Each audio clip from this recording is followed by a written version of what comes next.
ಎಲ್ಲರಿಗೂ ನಮಸ್ಕಾರ. ಇವತ್ತು ನಮ್ಮ ಉತ್ತರ ಕರ್ನಾಟಕದ ಕಡೆ ಫೇಮಸ್ ಅಂತಲೇ ಹೇಳ್ಬೋದು. ಎಲ್ಲರೂ ಇಷ್ಟಪಡುವಂತಹ ಜವಾರಿ ದಪ್ಪ ಮೆಣಸಿನ್ಕಾಯಿ ಪಲ್ಯ ಮಾಡಿ ತೋರ್ಸಾಕತ್ತೀನಿ. ಇದು ನಮ್ಮ ಸೈಡ್ ಸಿಗುತ್ತಾ, ಈ ನಿಮ್ಮ ಸೈಡ್ ಸಿಗುತ್ತೆ ಇಲ್ಲ ಗೊತ್ತಿಲ್ಲ ನನಗೆ. ನಮ್ಮ ಉತ್ತರ ಕರ್ನಾಟಕದ ಕಡೆ ಇದು ಭಾಳ ಫೇಮಸ್ ಅಂತಲೇ ಹೇಳ್ಬೋದು. ಎಲ್ಲರೂ ಇಷ್ಟಪಟ್ಟು ತಿನ್ನೋಂತಹ ಈ ಕ್ಯಾಪ್ಸಿಕಮ್ಮು, ಜವಾರಿ ಕ್ಯಾಪ್ಸಿಕಮ್ಮು. ಈಗ ಹೆಂಗೆ ಮಾಡೋದು ಅನ್ನೋದನ್ನು ನಾನು ತೋರಿಸ್ತಾ ಹೋಗ್ತೀನಿ. ಪೂರ್ತಿಯಾಗಿ ವಿಡಿಯೋ ನೋಡಿರಿ. ಎಲ್ಲನೂ ರೆಡಿ ಮಾಡಿ ಇಟ್ಕೊಂಡಿದ್ದೆ ನಾನು. ಈಗ ಅಂದರೆ ಈಸಿಯಾಗಿ ಮಾಡ್ಕೋಬೋದು. ತೋರಿಸ್ತಾ ನಿಮಗೆ ನೋಡ್ಬೋದು. ಬಾಳಿಗೆ ಇಟ್ಕೊಂಡೀನಿ. ಬಾಳಿಗೆಗ ಶೇಂಗಾ ಕಾಳನ್ನ ಹಾಕ್ಕೊಳಕತ್ತೀನಿ. ಒಬ್ಬೊಬ್ಬರು ಒಂದೊಂದು ಥರ ಮಾಡ್ತಾರೆ. ನಾನು ಯಾವ ಥರ ಮಾಡ್ತೀನಿ, ನಮ್ಮ ಕಡೆ ಸೈಡು ಯಾವ ಥರ ಮಾಡ್ತಾರೆ ಅನ್ನೋದನ್ನು ತೋರಿಸ್ತಾ ಇದ್ದೀನಿ ಇವತ್ತು. ಪೂರ್ತಿಯಾಗಿ ವಿಡಿಯೋ ನೋಡಿರಿ, ಸ್ಕಿಪ್ ಮಾಡದೆ ನೋಡಿರಿ, ಅಂದ್ರೆ ನಿಮ್ಗೆ ಗೊತ್ತಾಗುತ್ತೆ ಯಾವ ಥರ ಮಾಡೋದು ಅಂತ. ಇದನ್ನು ನೀವು ಅನ್ನದ ಜೊತೆ, ಚಪಾತಿ ಜೋಡಿ, ರೊಟ್ಟಿ ಜೋಡಿ, ಎಲ್ಲದರ ಜೋಡಿನೂ ಹಚ್ಕೊಂಡು ತಿನ್ಬೋದು. ಈಗ ನಾನು ಎಳ್ಳನ್ನ ಹಾಕ್ಕೊಂಡಿನಿ. ಎಳ್ಳು ಸಣ್ಣ ಬಟ್ಲದಿಂದ ಒಂದು ಬಟ್ಲ ಎಳ್ಳು ಮತ್ತು ಒಣ ಕೊಬ್ಬರಿ ತುರಿ, ಶೇಂಗಾ ಮೊದಲು ಹುರ್ಕೊಂಡಿದ್ನೆಲ್ಲ ಶೇಂಗಾ ಹುರ್ಕೊಂಡಾದ್ಮೇಲೆ ಎಲ್ಲನೂ ಹಾಕ್ಕೊಂಡು ಹುರಿಬೇಕು. ಮೀಡಿಯಮ್ ಫ್ಲೇಮ್ನಾಗ ಇಟ್ಕೊಳ್ರಿ, ಹೈ ಫ್ಲೇಮ್ನಾಗ ಇಟ್ಕೋಬೇಡ್ರಿ. ಚಲೋ ಹೊತ್ನಾಗಿ ಇದನ್ನು ಈ ಥರ ಹುರ್ಕೋಬೇಕು.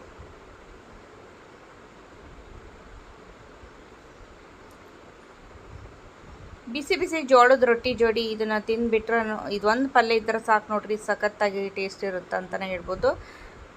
ನೋಡ್ಬೋದು. ಈಗ ನಾನು ಹುರಿದು ರೆಡಿ ಮಾಡಿ ಇಟ್ಕೊಂಡೀನಿ. ಶೇಂಗಾ ಕಾಳು, ಎಳ್ಳು, ಕೊಬ್ಬರಿ ಮೂರನ್ನು ನಾನು ಹುರಿದು ರೆಡಿ ಮಾಡಿ ಇಟ್ಕೊಂಡೀನಿ. ಇದೇ ಬಾಳಿಗೆ ಈಗ ಸ್ವಲ್ಪ ನಾವು ಎಣ್ಣೆ ಹಾಕ್ಕೊಂಡು, ಈಗ ದಪ್ಪ ಮೆಣಸಿನ್ಕಾಯಿ ಅದಾವಲ್ಲ ಚಲೋತ್ನಾಗಿ ತೊಳೆದು ಒರೆಸಿಟ್ಕೊಂಡೀನಿ. ಅವನ್ನ ಹಾಕ್ಕೊಳಕತ್ತೀನಿ ನೋಡ್ರಿ. ಅವನ್ನ ಚಲೋತ್ನಾಗಿ ಹುರಿಬೇಕು ಎಣ್ಣೆ ಒಳಗೆ. ಹಂಗೆ ಮಾಡೋಕೆ ಹೋಗ್ಬೇಡ್ರಿ, ಹುರಿದ ಮಾಡ್ಬೇಕ್ರಿ, ಅಂದ್ರೆ ಟೇಸ್ಟ್ ಇದು.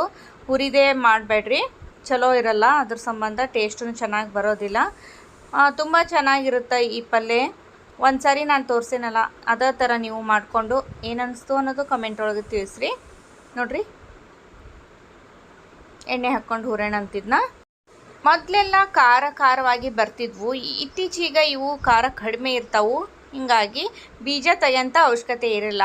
ಒಳಗಡೆ ಇರೋಂಥ ಬೀಜನ ಖಾರ ಇಲ್ಲ ಅಂತಂದ್ರೆ, ಖಾರ ಇತ್ತಂತಂದ್ರೆ ಬೀಜಗಳನ್ನೆಲ್ಲ ತೆಗೆದು ಮಾಡಬೇಕಾಗತ್ತೆ. ಈಗ ನಾನು ಖಾರ ಇಲ್ಲದಕ್ಕೆ ನಾನು ಬೀಜ ಏನು ತೆಗೆಯಂಗಿಲ್ಲ.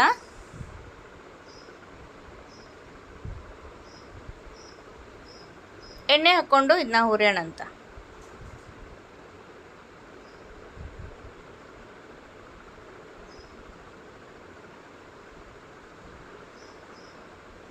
ಯಾರೆಲ್ಲ ಹೊಸದಾಗಿ ಫಸ್ಟ್ ಟೈಮ್ ನೋಡೋಕತ್ತೀರಿ, ಇನ್ನೂ ನನ್ನ ಚಾನಲ್ನ ಸಬ್ಸ್ಕ್ರೈಬ್ ಮಾಡಿಲ್ಲ ಅಂದರೆ ಸಬ್ಸ್ಕ್ರೈಬ್ ಮಾಡಿಕೊಂಡು ಆಲ್ ಅನ್ನೋ ಆಪ್ಷನ್ನ ಕ್ಲಿಕ್ ಮಾಡಿರಿ. ನಾನು ಡೈಲಿ ಒಂದೊಂದು ವಿಡಿಯೋನ ಹಾಕ್ತಾ ಬರ್ತೀನಿ. ನೀವು ನೋಡಿ ಸಪೋರ್ಟ್ ಮಾಡಿರಿ ಮತ್ತು ಸಬ್ಸ್ಕ್ರೈಬ್ ಮಾಡೋದನ್ನು ಮರಿಬೇಡ್ರಿ. ನೋಡಿರಿ, ಈಗ ನಾನು ಎಣ್ಣೆ ಹಾಕ್ಕೊಂಡು ಹುರಿಯಾಕತ್ತೀನಿ. ಈ ಥರ ಬೆಳ್ಳಗೆ ಮೇಲ್ಗಡೆ ಈ ಥರ ಆಗಬೇಕು. ಅಲ್ಲಿವರೆಗೂ ನಾವು ಹುರ್ಕೋಬೇಕು ಚಲೋತ್ನಾಗಿ, ಅಂದ್ರೆ ರುಚಿ ಜಾಸ್ತಿ. ಹುರಿದೆ ಮಾಡೋಕ್ಕೆ ಹೋಗಬೇಡ್ರಿ. ನೋಡಿರಿ, ಇಷ್ಟ ಆದ್ರೆ ಸಾಕು. ಗ್ಯಾಸ್ ಆಫ್ ಮಾಡಿಕೊಂಡು ತೆಗೆದು ರೆಡಿ ಮಾಡಿ ಇಟ್ಕೊಂಡಿನದನ್ನ ಹುರಿದು, ಈಗ ಅದ ಪ್ಯಾನಿಗೆ ಎಣ್ಣೆ ಹಾಕ್ಕೊಳ್ಳೋಣಂತ ಗ್ಯಾಸ್ ಆನ್ ಮಾಡಿ.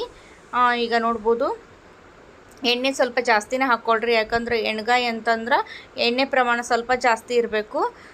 ಸಾಸಿವೆ ನೋಡಿರಿ, 1/4 ಟೀ ಚಮಚ ಸಾಸಿವೆ ಚಟ್ಪಟ್ ಅಂತ ಸಿಡ್ದಿಂದ ಉಳ್ಕಿದನ್ನೆಲ್ಲ ಸಾಮಗ್ರಿಗಳನ್ನ ಹಾಕ್ಕೊಳ್ಳೋಣಂತ. ಸಾಸಿವೆ ಜೀರಿಗೆ ಹಾಕ್ಕೊಂಡಾದ್ಮೇಲೆ ಸಣ್ಣಗೆ ಕಟ್ ಮಾಡಿದ ಈರುಳ್ಳಿನ ಹಾಕ್ಕೊಂಡೇನು ನೋಡ್ರಿ. ಸಣ್ಣಗೆ ಕಟ್ ಮಾಡಿರ್ಬೇಕು ಇದಕ್ಕೆ. ಈರುಳ್ಳಿ ಪ್ರಮಾಣ ಜಾಸ್ತಿನೇ ಇರ್ಬೇಕು ಇದಕ್ಕೆ. ಹಾಕ್ಕೊಂಡಾದ್ಮೇಲೆ ಎಲ್ಲ ಸಾಮಗ್ರಿಗಳನ್ನ ನಾನು ಈಗ ಮಸಾಲ ಸಾಮಗ್ರಿಗಳನ್ನ ಇಟ್ಕೊಂಡೆಲ್ಲ ಒಂದೊಂದು ಹಾಕ್ಕೊತ ಬರಬೇಕು. ಮೊದಲು ಹಸಿ ಸ್ಮೆಲ್ಲೆಲ್ಲ ಹೋಗುವವರೆಗೂ ಇದನ್ನು ಚಲೋತ್ನಾಗ ಎಣ್ಣೆ ಒಳಗನ ಹುರ್ಕೋಬೇಕಿದ್ನ. ನೋಡ್ರಿ, ಕಲರ್ ಚೇಂಜ್ ಆಯ್ತು.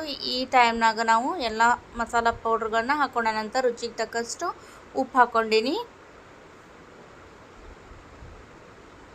ಈಗ ನೋಡ್ರಿ, ಗರಂ ಮಸಾಲ ಮತ್ತು ಧನಿಯಾ ಪೌಡ್ರು ಮತ್ತು ಅರಿಶಿನದ ಪೌಡ್ರು ಎಲ್ಲನೂ, ಗುರಳ್ ಪೌಡ್ರನ್ನ ಎಲ್ಲನೂ ನಾನು ಒಂದು ಸೈಡ್ ಇಟ್ಕೊಂಡಿದ್ದೆ.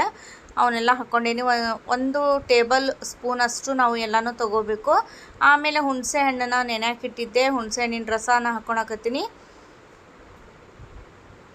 ಆಮೇಲೆ ಬೆಲ್ಲ ನೋಡ್ರಿ, ಸ್ವಲ್ಪ ಧನಿಯಾ powder, garam masala, ಅರಿಶಿನದ powder, ಗುರಳ್ powder, ಉಪ್ಪು, ಬೆಲ್ಲ, ಹುಣಸೆ ಹಣ್ಣು ಇಷ್ಟು ಹಾಕ್ಕೊಂಡೀನಿ. ಈಗ ಚಲೋತ್ನಾಗಿ ಮಿಕ್ಸ್ ಮಾಡ್ಕೊಳ್ಳೋಣಂತ. ಚಲೋತ್ನಾಗಿ ಮಿಕ್ಸ್ ಮಾಡ್ಕೊಂಡಾದ್ಮೇಲೆ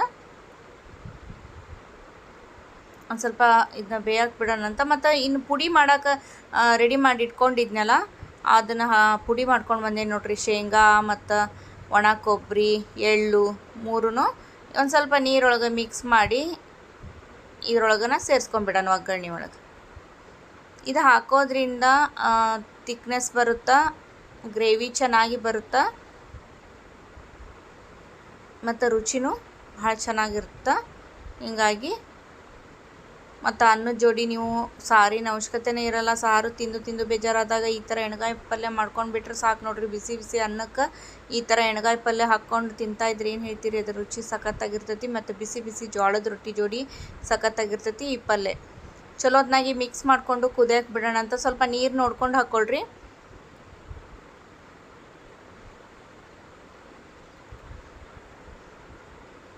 ಅತಿ ಗಟ್ಟೆನೂ ಇರಬಾರ್ದಿದ್ದು, ಅದಕ್ಕೆ ಚಲೋತ್ನಾಗ ಕುದಿಸ್ಬೇಕು. ಇದನ್ನ ಚಲೋತ್ನಾಗ ಕುದಿಸಿದ್ರೆ ರುಚಿ ಚೆನ್ನಾಗಿ ಬರ್ತೈತಿ. ಕುದಿಸಾದ್ಮೇಲೆ ಈಗ ಕುದಿ ಬರಕತ್ತೈತಲ್ಲ, ಈ ಟೈಮ್ನಾಗ ನಾವು ಈಗ ಹುರ್ಕೊಂಡಿರ್ತೇವಲ್ಲ ದಪ್ಪ ಮೆಣಸಿನ್ಕಾಯಿ, ಜವಾರಿ ದಪ್ಪ ಮೆಣಸಿನ್ಕಾಯಿ, ಅದನ್ನು ಈ ಥರ ಮಾಡಿಕೊಂಡು ಮಸಾಲೆ ಒಳಗನ ಬೇಯಾಕ್ಬಿಡ್ಬೇಕು. ಈಗ ಹುರಿದಿರ್ತೀವಿ, ಸ್ವಲ್ಪ ಬೆಂದಿರ್ತೈತಿ, ಭಾಳ ಹೊತ್ತೇನು ಬೇಡ. ಇದಕ್ಕೆ ಸ್ವಲ್ಪ ಒಂದು 5-10 ನಿಮಿಷ ಇದನ್ನ ಬೇಯಿಸ್ಬಿಟ್ರೆ ಸಾಕು, ರೆಡಿ ಆಗ್ತೈತಿ ನಮ್ಮ ದೊಣ್ಣೆ ಮೆಣಸಿನ್ಕಾಯಿ. ನಮ್ಮ ಉತ್ತರ ಕರ್ನಾಟಕದ ಜವಾರಿ ದಪ್ಪ ಮೆಣಸಿನ್ಕಾಯಿ ಪಲ್ಯ ಇದು. ಒಂದು ಸಾರಿ ಈ ಥರ ಮಾಡ್ಕೊಂಡ್ರೆ ನೀವು ಪದೇ ಪದೇ ಮಾಡ್ಕೊತೀರಿ, ಅಷ್ಟು ರುಚಿಯಾಗಿರ್ತೈತಿ ಈ ದಪ್ಪ ಮೆಣಸಿನ್ಕಾಯಿ ಪಲ್ಯ. ನೋಡ್ರಿ, ನೋಡಿದನ್ನ ತಿನ್ಬೇಕು ಅನಿಸ್ತೈತಿ. ಖಾರ ಪ್ರಿಯರಿಗಂಕರು ಸಖತ್ ಇಷ್ಟ ಆಗ್ತೈತಿ ಈ ರೆಸಿಪಿ.